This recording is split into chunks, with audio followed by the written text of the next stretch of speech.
Okay, so today we're going to practice our implicit differentiation on this equation on sine of x times y equals cosine of x plus y. So the first thing that we're going to do is we're going to just differentiate both sides of the equation separately. So we're going to have d by dx of sine x times y equals dy dx of cosine x plus y.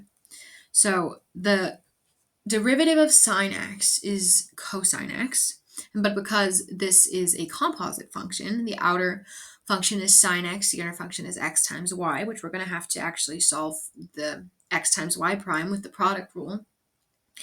So what we're going to do is we are going to differentiate sine x, which is going to become cosine x, but instead of x, we're going to do x times y because that's the inner function, and then we're going to multiply that by x times y prime. So we have our first chain rule right here. Equals the derivative of cosine x plus y, also a composite function. In this case, so we're not going to use the product rule for the x plus y. We're going to use the rule that the derivative of a sum is the sum of its derivatives. So first, the outer function, which is cosine x, is going to become negative sine x. But instead of x, we're going to write x plus y because that is the inner function. And then we're going to multiply that by x plus y prime. So if you recall, f composed with g of x, I'm just going to write it down really quickly because I didn't write the all however many steps of it that it would be. Composed with g of x is going to be f prime of g of x times g prime of x. Okay, so that is just, let's just keep that in mind. We use the chain rule a lot with implicit differentiation, so if this is giving you trouble, I would refresh that. There we go. And okay, so now we're going to work on the x times y prime and the x plus y prime. So we're going to just write this down again.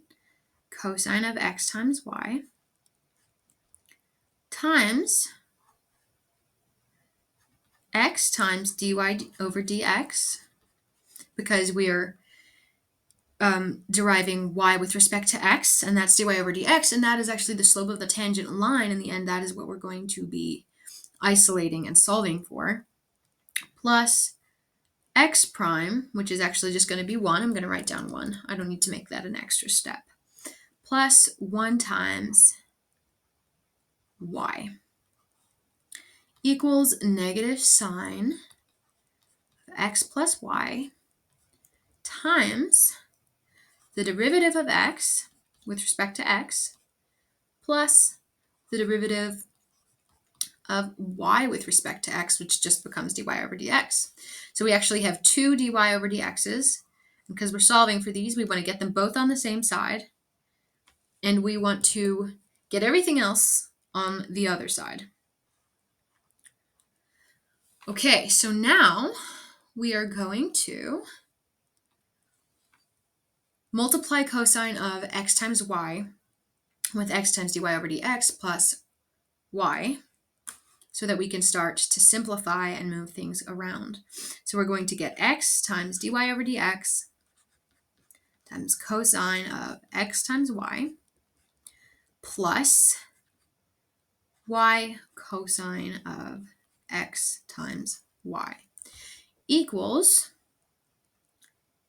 negative sine of x plus y times 1 plus dy over dx. So we're going to put that in a bracket so that we don't forget that we're multiplying that entire thing with negative sine x plus y.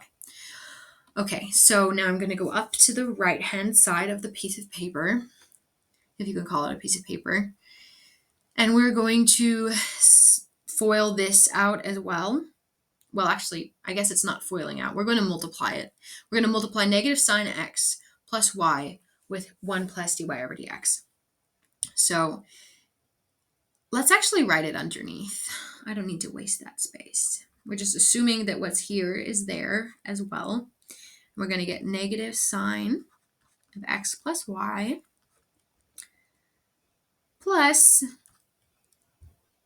dy over dx times negative sine of x plus y.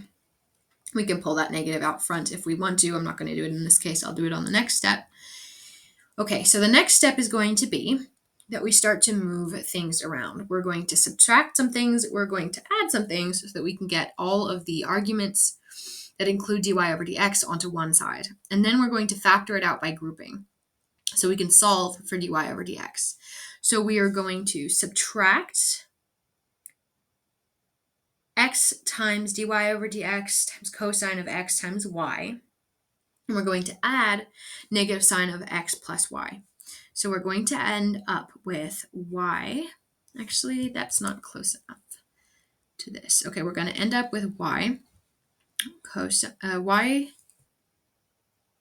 cosine of x times y plus sine of x plus y equals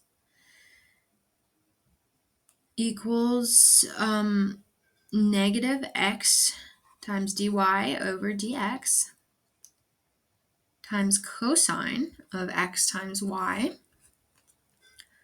plus dy over dx. Actually, I'm gonna change that. I'm going to say minus dy over dx of sine x plus y. So I just pulled that negative out front because it was kind of weird to have it in the parentheses. Okay, so the next thing that we're going to do is we're going to factor that out by grouping. I'm actually going to flip it. It still means the exact same thing, but I'm going to flip it and we're going to put dy over dx on this side, but I'm not actually doing any operations, right? So don't get confused. Dy over dx times negative x cosine of x times y minus sine of x plus y equals y cosine of x times y plus sine of x plus y. Okay, so now we're just going to divide by this entire thing right here. So we're going to end up with, I'm going to use a different color.